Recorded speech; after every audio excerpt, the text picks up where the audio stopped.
Hi everyone, I hope you're doing well. This week I'm diving back into my big problem, which is inequity in public education.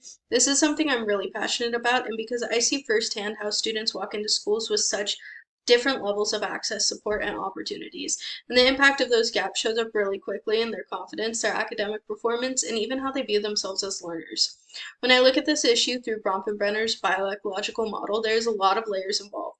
We have students, we have families, we have teachers, we have school leadership, school district policies, and even bigger systems like state funding and cultural expectations around education. All of these interact to create very different learning experiences for kids.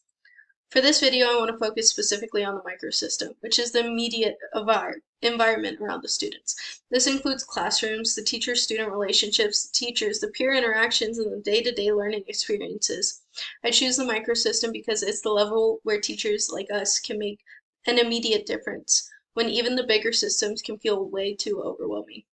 For my deep dive into constructivism, I chose to focus on students themselves as a group, the key group, because all of the theories is all about how learners build knowledge through interaction, community, and meaning making.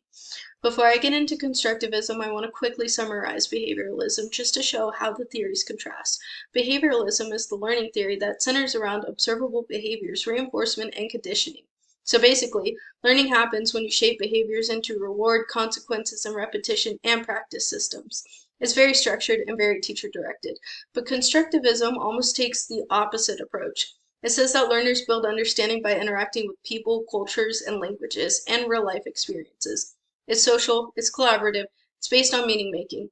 Vygotsky's idea of zone of proximal development and scaffolding really emphasize how students grow as they learn with others, not just for them or from them.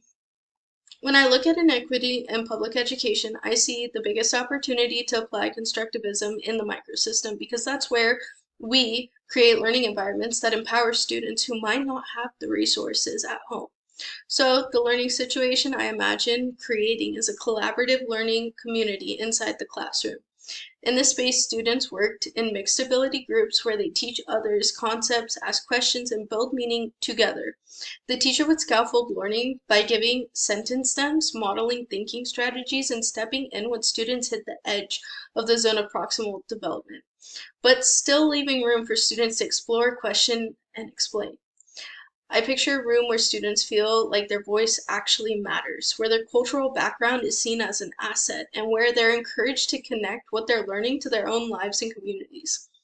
They would use conversations, group problem solving, and peer tutoring, as well as hands-on activities to build their knowledge together. This approach would help close opportunity gaps by giving every student access to shared knowledge, peer support, and stronger sense of belonging.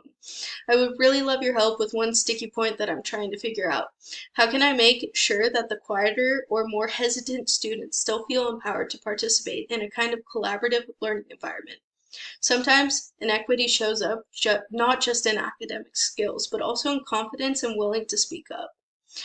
If you have any ideas or strategies for supporting those students or any thoughts on refining my constructivist learning situation, I would really appreciate your feedback. Thank you so much for listening and have a beautiful rest of your night.